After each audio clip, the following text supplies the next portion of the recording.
Hello friends, हमारे इस YouTube channel पर आपका हार्दिक स्वागत है। आज जो कहानी हम आपको सुनाने जा रहे हैं वो बहुत ही दर्दनाक और दिल दहला देने वाली है। ये घटना है 10 मई सन 2014 की। दोस्तों, दोपहर के समय उत्तर प्रदेश के बुलंदशहर की कोतवाली पुलिस को सूचना मिलती है कि महिला सिपाही रूपा तोमर ने आत्महत्या कर ली है। रूपा उसी कोतवाली में ही तैनात थी और वहीं पास में कृष्णानगर मोहल्ले में सुनील सिंह के यहाँ पर किराए पर रहती थी। सूचना मिलते ही थाना प्रभारी जितेंद्र कालरा तुरंत पुलिस की टीम के साथ घटनास्थल पर पहुंचते हैं। जो उन्होंने देखा कि रूपा की लाश उसी के दुपट्टे से छत में लगे हुए हुक से लटक रही है। रूपा छोटे से कमरे में रहती थी। इसके बाद पुलिस ने घटनास्थल की जाँच की तो पुलिस को वहाँ से एक सुसाइड नोट बरामद होता है और जिसमें लिखा था कि मैं अपनी मर्जी से जान दे रही हूँ और अपनी मौत की जिम्मेदार मैं खुद हूँ, इसलिए इस मामले में किसी और से पूछताछ ना की जाए। थाना प्रभारी जितेंद्र कालरा ने इस मामले की सूचना पुलिस के वरिष्ठ अधिकारियों को भी दी। छत से लटकती रूपा की लाश और घटनास्थल से मिले सुसाइड नोट को देखकर तो ये मामला आत्महत्या का ही लग रहा था। इसके बाद रूपा के मोबाइल की जाँच की जाती है। रूपा के मोबाइल फ़ोन में कुछ मिस कॉल थी जो रात से लेकर सुबह तक आई थी और उससे अंदाज़ा लगाया जा सकता था कि शायद उसने रात में ही किसी समय आत्महत्या कर ली थी, जिसकी वजह से वो फ़ोन किसी का भी नहीं रिसीव कर सकी। इसके बाद पुलिस ने रूपा का रिकॉर्ड चेक किया तो पता चला कि वह मूल रूप से जिला बागपत के गांव हिलवारी के निवासी मांगेराम तोमर की बेटी थी। इसके बाद पुलिस ने इस घटना की जानकारी उसके परिवार वालों को दी। घटना वाले दिन रूपा ने एक दिन की छुट्टी ले रखी थी और घटना के समय भी रूपा छुट्टी पर ही थी। लेकिन अब सवाल ये उठता है कि आत्महत्या करने के लिए क्या उसने जानबूझकर छुट्टी ली थी? और इधर 23 वर्षीय रूपा के इस तरह अचानक हत्या कर लेने से उसके साथ ही पुलिसकर्मी भी हैरान थे, क्योंकि रूपा एक हंसमुख स्वभाव की लड़की थी और बहुत बहादुर लड़की थी। रूपा ने अपने दोस्तों को बताया था कि 1 महीने बाद उसकी शादी होने वाली है, तो फिर अचानक उसने ऐसा कदम क्यों उठाया? हो सकता है कि उसने अपने निजी कारणों के चलते आत्महत्या कर ली थी। कुछ इसी तरह के कारण उस वक्त लग रहे थे। रूपा ने किसी को अपनी मौत का जिम्मेदार भी नहीं ठहराया था, इसलिए आगे की जाँच का भी कोई मतलब नहीं था। लेकिन फिर भी पुलिस ने फॉरेंसिक टीम को इस घटना की सूचना दी। फॉरेंसिक टीम ने घटनास्थल पर पहुंचकर बारीकी से जांच की। इसके बाद पुलिस ने रूपा के शव को पोस्टमार्टम के लिए भिजवा दिया और फिर पुलिस रूपा के परिजनों के आने का इंतजार करने लगी। शाम के समय रूपा के पिता मांगेराम, चाचा राजीव तोमर और भाई सुनील तोमर बुलंदशहर पहुँचे और जब उनसे पूछताछ की गई तो उन्होंने बताया कि 1 महीने पहले ही रूपा की सगाई हुई थी। 16 जून को उसकी शादी होने वाली थी। सभी घर वाले तैयारियां कर रहे थे, तैयारियों में जुटे हुए थे, सभी बहुत खुश थे। रूपा भी अपनी शादी के लिए खरीदारी करने वाली थी। रूपा के घर वाले ऐसी कोई वजह नहीं बता सके जिसके चलते रूपा आत्महत्या करने पर मजबूर हो गई हो। रूपा की साथी महिला पुलिसकर्मियों का भी यही कहना था कि रूपा अपनी शादी को लेकर बहुत खुश थी, बहुत उत्साहित थी। अब पुलिस को भी लगने लगा था कि आत्महत्या की कोई वजह नहीं थी, तो हो सकता है किसी ने रूपा की हत्या करके उसे आत्महत्या का रूप देने की कोशिश की हो। सुसाइड नोट की राइटिंग का मिलान रूपा की हैंडराइटिंग से किया जाता है तो रूपा की हैंडराइटिंग सुसाइड नोट से बिल्कुल हूबहू मिलती थी। उधर 2 डॉक्टरों ने रूपा के शव का पोस्टमार्टम किया और पोस्टमार्टम के बाद रूपा के शव को उसके घर वालों को सौंप दिया था। पुलिस इस केस की जांच बंद करने ही वाली थी कि लेकिन अगले दिन पुलिस को रूपा की पोस्टमार्टम रिपोर्ट मिलती है तो वो चौंक गए। रिपोर्ट में लिखा था कि रूपा की मौत गला दबाने से और सांस रुकने की वजह से हुई है, यानी रूपा की हत्या की गई है। हत्या का समय 8 से 10 बजे के दरमियान रहा होगा। इससे ये बात तो साफ हो गई थी कि रूपा की हत्या करने के बाद रूपा के शव को उसी के दुपट्टे से लटकाया गया था ताकि मामला आत्महत्या का लगे। अब सवाल ये है कि अगर रूपा की हत्या की गई थी तो फिर रूपा ने सुसाइड नोट क्यों लिखा? घटना स्थल पर कोई जोर जबरदस्ती के निशान बिल्कुल नहीं थे, जिससे ये अनुमान लगाया जाता कि किसी ने रूपा से जबरदस्ती सुसाइड नोट लिखवाया था और उसके बाद उसकी हत्या कर दी। रूपा की पोस्टमार्टम रिपोर्ट देखने के बाद एसएसपी उमेश कुमार सिंह ने थाना पुलिस के साथ साथ क्राइम ब्रांच की टीम को भी लगा दिया था। पुलिस ये मानकर जांच कर रही थी कि हत्यारा बहुत ही शातिर और बहुत ही चालाक है, क्योंकि वह रूपा की हत्या करके उसको आत्महत्या का रूप देकर चला गया था। तफ्तीश से ये बात भी साफ हो गई थी कि हत्यारा रूपा का ही कोई जानकार था, जिसकी वजह से रूपा उसे अपने कमरे में आने से इनकार नहीं कर सकी। और यदि रूपा को उस व्यक्ति से कोई डर होता या कोई शंका होती तो वो किसी भी हालत में उसको अंदर ना आने देती या शोर मचाती या किसी को उसके बारे में जरूर बताती। लेकिन अब सवाल ये उठता है कि रूपा का ऐसा कौन जानकार रहा होगा जो रूपा की मर्जी से उसके पास पहुंचा और उसकी हत्या करके चला गया। इसके बारे में पुलिस ने जब रूपा के घर वालों से पूछताछ की तो वे लोग ऐसे किसी व्यक्ति के बारे में कुछ नहीं बता सके। दरअसल उनकी खुद भी समझ में नहीं आ रहा था कि आखिर रूपा के साथ ऐसा किसने किया होगा। रूपा के पिता ने पुलिस को बताया कि रूपा की सगाई मेरठ के कस्बा जानी में रहने वाले राहुल के साथ हुई थी। राहुल बीएसएफ में एक सिपाही था।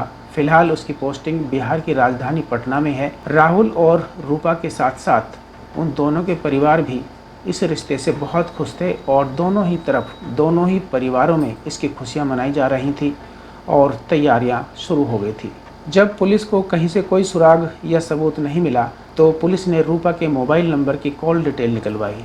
कॉल डिटेल से पता चला कि एक नंबर पर रूपा की सबसे ज़्यादा बातें होती थी। उस नंबर के बारे में रूपा के घर वालों से पूछा गया तो पता चला कि वो नंबर राहुल का है। जांच में ये भी पता चला कि हत्या वाले दिन और उससे पहले भी रूपा की राहुल से बराबर बात हो रही थी, लेकिन रूपा की हत्या के बाद राहुल ने रूपा के नंबर पर एक बार भी फ़ोन नहीं किया था।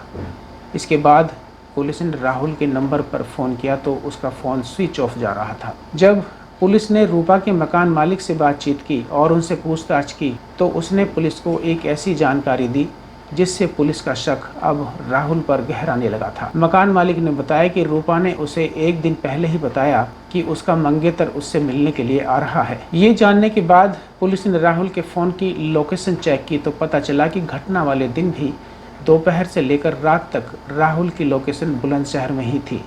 इसके बाद उसने अपना मोबाइल स्विच ऑफ कर लिया था। इसके बाद तो पुलिस ने रूपा के घर वालों की तरफ से राहुल के खिलाफ हत्या की रिपोर्ट दर्ज करा ली और अब पुलिस राहुल की तलाश में पूरी जी जान से जुट गई थी। एक पुलिस टीम राहुल की तलाश में पटना के लिए निकल गई और फिर 14 मई को पुलिस राहुल को अरेस्ट करके बुलंदशहर लेकर आ गई थी और अचानक पुलिस की इस कार्रवाई से राहुल बौखला गया था। इसके बाद पुलिस ने उससे सीधा सवाल किया कि तुमने रूपा की हत्या क्यों की। राहुल ने पुलिस से कहा कि सर, भला मैं उसकी हत्या क्यों करूंगा, वो तो मेरी मंगेतर थी, हम दोनों तो अपनी शादी के लिए बहुत खुश थे। पुलिस ने अगला सवाल किया कि तुम्हारा फ़ोन क्यों बंद था। इस पर राहुल ने जवाब दिया कि मेरा मोबाइल फ़ोन ख़राब हो गया था और मुझे तो आपसे ही अब पता चल रहा है कि रूपा की हत्या हो चुकी है। पुलिस ने पूछा कि तुम्हारी रूपा से आखिरी मुलाकात कब हुई थी। राहुल ने कहा कि सगाई के बाद हम सिर्फ एक बार मिले थे, लेकिन मोबाइल पर तो हम बराबर बातें करते रहते थे। राहुल के जवाब से पुलिस समझ गई कि वो हद से ज़्यादा चालाक है और बहुत ही शातिर है और झूठ मोहल्ले में भी माहिर है। लेकिन जब पुलिस ने उससे कड़ाई से पूछताछ की, उसके ऊपर थोड़ी सख्ती दिखाई तो वो टूट गया और उसने अपना जुर्म कबूल कर लिया कि उसने रूपा की हत्या की है। लेकिन उसने रूपा की हत्या की जो वजह बताई, उसे सुनकर पुलिस वालों का खून खोल उठा, क्योंकि ये एक लड़की के साथ धोखा और उसकी भावनाओं के साथ खिलवाड़ के बाद उसकी बेरहमी से कत्ल करने की एक कहानी थी। लेकिन इस हत्याकांड में एक ऐसा व्यक्ति भी था जो कांस्टेबल रूपा तोमर की हत्या का मुख्य कारण बना। दरअसल किसान परिवार में जन्मी रूपा होनहार लड़की थी और पढ़ने में भी बहुत होशियार थी। उसकी बचपन से ही ख्वाहिश थी कि वो बड़ी होकर पुलिस विभाग में नौकरी करेगी, क्योंकि रूपा का परिवार आर्थिक रूप से बहुत ज़्यादा सक्षम नहीं था। इसलिए वो चाहती थी कि बड़ी होकर अपने परिवार के लिए कुछ करेगी, अपने परिवार वालों का साथ देगी। इसके बाद कॉलेज के दिनों में रूपा की मुलाकात विशेष कुमार नाम के एक लड़के से हुई। विशेष कुमार जिला मेरठ के खेकड़ा थाना क्षेत्र के गांव का रहने वाला था। रूपा बहुत ही खूबसूरत और हंसमुख स्वभाव की लड़की थी, इसलिए विशेष कुमार उसे पसंद करने लगा था। विशेष कुमार भी पढ़ने में बहुत अच्छा था और बहुत ही मेहनती था। फिर धीरे धीरे उन दोनों के बीच दोस्ती हो गई और दोस्ती फिर प्यार में बदल गई। विशेष के परिवार की फाइनेंशियली हालत बहुत खराब थी। एक दिन रूपा ने विशेष को बहुत ज़्यादा परेशान देखा तो रूपा ने उससे कारण पूछा तो उसने बताया कि वो फ़ीस का इंतज़ाम नहीं कर पा रहा है और हो सकता है फ़ीस ना भरने के बाद उसकी पढ़ाई बीच में ही छूट जाए और वो एग्ज़ाम भी ना दे पाए। रूपा उसकी बात सुनकर परेशान हो गई। रूपा ने विशेष को समझाया और उससे कहा कि आप घबराओ मत, मैं कुछ ना कुछ आपकी मदद ज़रूर करूँगी। इसके बाद रूपा ने किसी तरह से इंतज़ाम करके विशेष को फ़ीस भरने के लिए पैसे दिए। इससे विशेष बहुत खुश हुआ। फिर बीए करने के दौरान ही 2011 में जब उत्तर प्रदेश पुलिस में सिपाही के पद के लिए वैकेंसी निकली, इसके बाद रूपा और विशेष दोनों ने ही फार्म भरे और एग्ज़ाम दिए। रूपा का सिलेक्शन उस एग्ज़ाम के क्लियर होने के बाद हो जाता है, जबकि विशेष रह जाता है। इससे रूपा को भी बहुत दुख हुआ, लेकिन उसमें किया कुछ नहीं जा सकता था। रूपा का परिवार बेटी के पुलिस में सिलेक्शन हो जाने के बाद बहुत खुश था। फिर कुछ महीनों की ट्रेनिंग के बाद रूपा ने ड्यूटी ज्वाइन कर ली थी और 2013 में रूपा का ट्रांसफ़र बुलंदशहर में हो गया था। इधर विशेष को तब तक नौकरी नहीं मिल पाई थी और इसीलिए वो बहुत परेशान रहता था और समय समय पर रूपा उसकी आर्थिक मदद किया करती थी। क्योंकि वो दोनों एक दूसरे से प्यार करने लगे थे, वो दोनों शादी करना चाहते थे, लेकिन रूपा का परिवार विशेष के परिवार की माली हालत को देखते हुए उससे शादी करने के लिए तैयार नहीं था।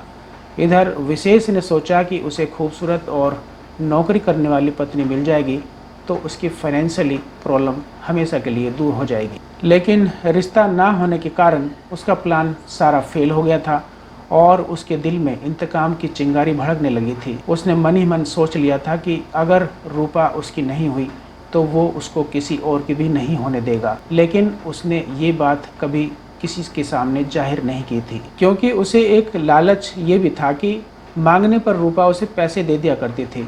इधर रूपा की पोस्टिंग देहात थाने में थी और वहाँ उसे बहुत परेशानी होती थी, इसलिए वो शहर में आना चाहती थी।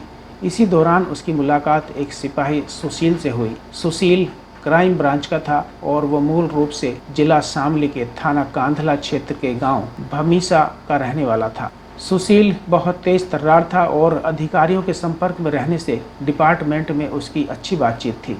रूपा पहली नज़र में सुशील को पसंद आ गई। रूपा पुलिस डिपार्टमेंट में भले ही आ गई थी, लेकिन उसमें ना तो पुलिस जैसी तेजी थी और ना ही चालाकी थी और ना ही उसे जमाने का तजुर्बा था।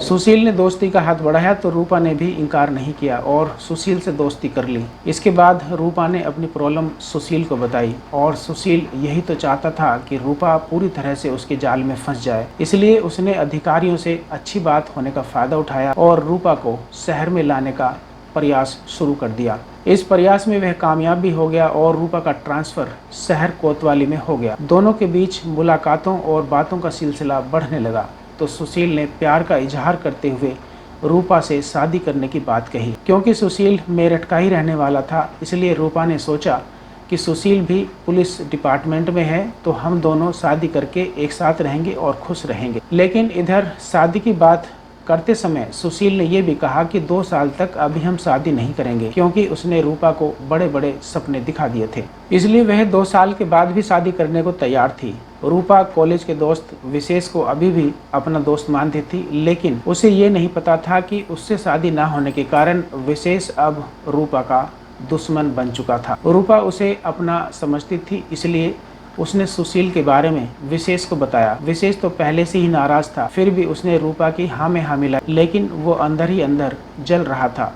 विशेष तो चाहता था कि रूपा की शादी किसी से भी ना हो। फिर विशेष ने किसी तरह से सुशील का पता लगाया और उससे बात करके उसे रूपा के और अपने बारे में पुराने दिनों की बातें बताकर भड़काने का प्रयास करने लगा, लेकिन सुशील पर उन बातों का कोई असर नहीं हुआ।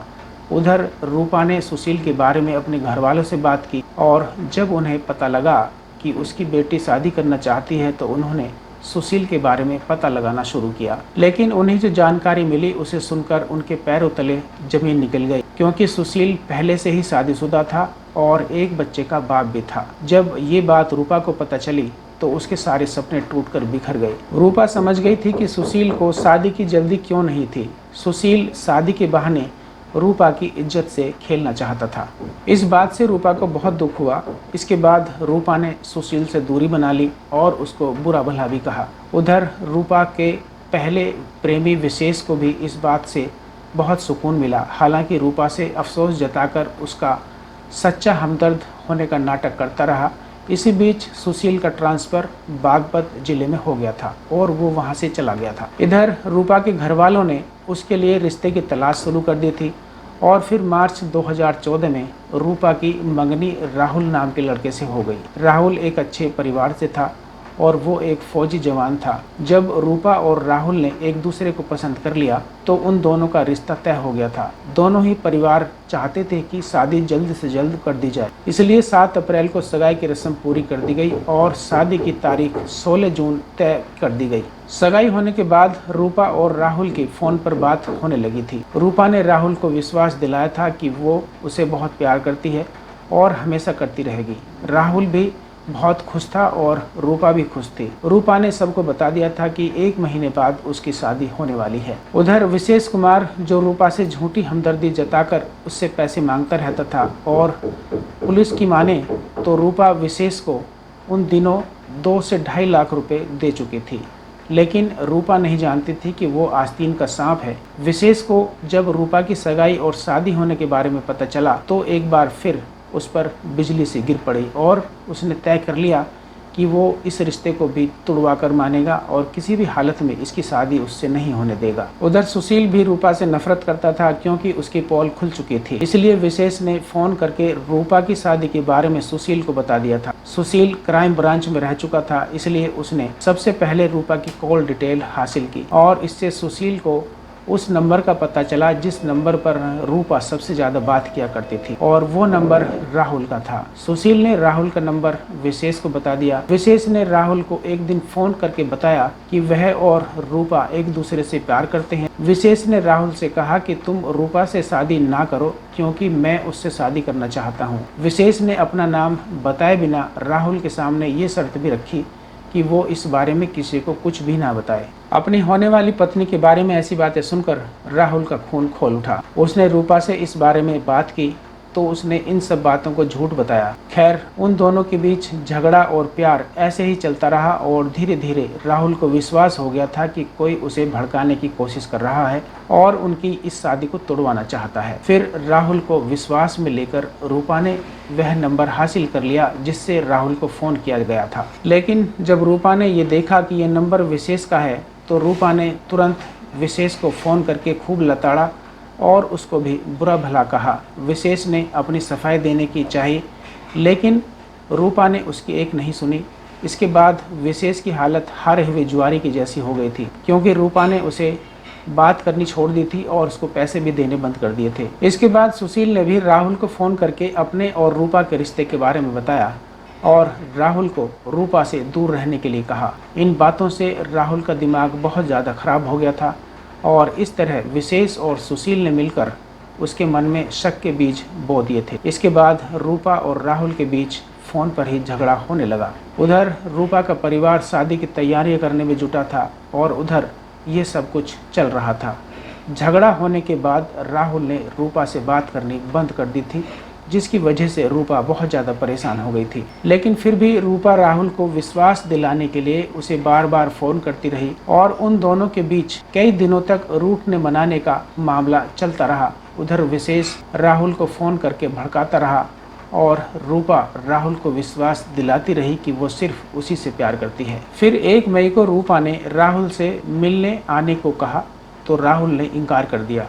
रूपा उसे मनाते हुए बोली कि प्लीज़ राहुल आ जाओ, मैं तुम्हें सच बताना चाहती हूँ। जैसा तुम समझ रहे हो वैसा कुछ भी नहीं है। राहुल मिलने के लिए तैयार हो जाता है तो रूपा ने 1 मई को ट्रेन से उसका रिजर्वेशन करा दिया था। फिर रूपा ने उसके साथ समय बिताने के लिए 24 घंटे की छुट्टी भी ले ली थी और एक दिन पहले रूपा ने अपने मकान मालिक को भी बताया था कि उसका मंगेतर उससे मिलने के लिए यहाँ पर आ रहा है। फिर 1 मई को दोपहर के समय राहुल उसके पास गया। उस दिन रूपा बहुत खुश थी, उसने खाना बनाया। फिर उन दोनों ने एक साथ खाना खाया। रूपा ने उसे बताया कि किस तरह के लोगों ने उसका फ़ायदा उठाने की कोशिश की लेकिन वो लोग अपने इरादों में कभी कामयाब नहीं हो सके, इसलिए वो तुम्हें भड़का रहे हैं। लेकिन इसी बीच रूपा के फ़ोन पर एक दो लोगों के फ़ोन आए और तब इंसान के दिमाग में जब शक होता है तो उसे सब कुछ वैसा ही दिखाई देता है जैसा उसके दिमाग में चल रहा होता है। राहुल के साथ भी ठीक वही हुआ। उसे लगा कि रूपा के दोस्तों के फ़ोन हैं। राहुल को लगता था कि शादी के बाद भी रूपा ऐसी ही रहेगी और लोगों से बात करती रहेगी। इसके बाद कई बार फ़ोन आने पर उन दोनों के बीच फिर से बहस हुई और झगड़ा हुआ और इसी बीच राहुल ने एक बहुत ही भयानक फैसला ले लिया था। दरअसल रिश्ता होने के बाद एक दिन राहुल ने बाजीगर फिल्म देखी थी। उस फिल्म में शाहरुख खान चालाकी से लड़की को प्यार के जाल में फंसाकर पहले तो उससे सुसाइड नोट लिखवाता है और फिर उसे छत से नीचे फेंक देता है। राहुल के पास जब रूपा के बारे में कई लड़कों के फोन आने शुरू हुए तो उसने तभी सोच लिया था कि अगर उसे रूपा पर विश्वास नहीं हुआ तो वो उसे इसी तरह से जान से मार डालेगा। और उस दिन तब रूपा के मोबाइल पर एक दो फोन आए तो राहुल ने रूपा को जान से मारने का फैसला कर लिया था। इसके बाद सबसे पहले राहुल ने झूठा प्यार जताकर रूपा को झांसे में लिया। रूपा तो पहले ही राहुल को अपना मान चुकी थी और हर हाल में उसकी होना चाहती थी, लेकिन राहुल ने प्लान के अनुसार सबसे पहले कागज और एक पेन उठाया और उसने प्यार जताकर रूपा से एक सुसाइड नोट लिखवाया। उस समय रूपा लेटी हुई थी और उसने सोचा कि राहुल मजाक कर रहा है और उसे आजमा रहा है, लेकिन जब राहुल ने अपने दोनों हाथ उसकी गर्दन पर रखकर उनके ऊपर हल्का सा दबाव डाला तो रूपा कुछ नहीं बोली, क्योंकि रूपा इसे अब भी मजाक ही समझ रही थी। लेकिन उसे ये नहीं पता था कि वो खुद अपनी मौत को दावत दे रही है। इसके बाद राहुल ने रूपा की गर्दन जोर से दबा दी और उसने तब तक अपने हाथ नहीं हटाए जब तक रूपा की जान नहीं निकल गई, क्योंकि रूपा के हाथ राहुल के कब्जे में थे और रूपा की झटपटाहट को रोकने के लिए राहुल उसके ऊपर बैठ गया था और इस तरह राहुल ने रूपा को मौत के घाट उतार दिया। इसके बाद राहुल ने एक दुपट्टा लेकर छत के कुंडे में बांधा और फिर रूपा को उठाकर छत से लटका दिया। फिर उसने रूपा का बिस्तर और कमरे का सारा सामान ठीक किया और चुपचाप वहां से निकल गया। उसने सोचा था कि पुलिस इस हत्या को आत्महत्या ही समझेगी और ऐसा हुआ भी था, क्योंकि पोस्टमार्टम रिपोर्ट से इस हत्या का खुलासा हो गया। राहुल के दिए बयान के बाद पुलिस ने विशेष को भी अरेस्ट कर लिया था और जबकि रूपा का दूसरा प्रेमी सुशील जो क्राइम ब्रांच में था वो भी ड्यूटी से फरार हो गया था। इसके बाद पुलिस ने पकड़े दोनों अपराधियों को कोर्ट में पेश किया, जहां से उन्हें जेल भेज दिया गया। राहुल अगर चाहता तो इस शादी से इनकार भी कर सकता था तो उसकी जान बच जाती, लेकिन उसने ऐसा नहीं किया।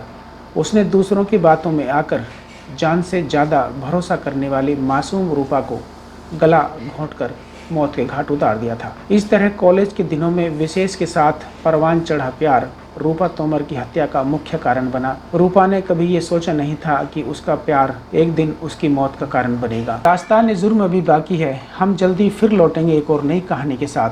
तब तक आप अपना और अपनों का ख्याल रखें। हमारी ये कहानी यदि आपको अच्छी लगी हो तो हमारे इस चैनल को सब्सक्राइब करें, वीडियो को लाइक और शेयर करें।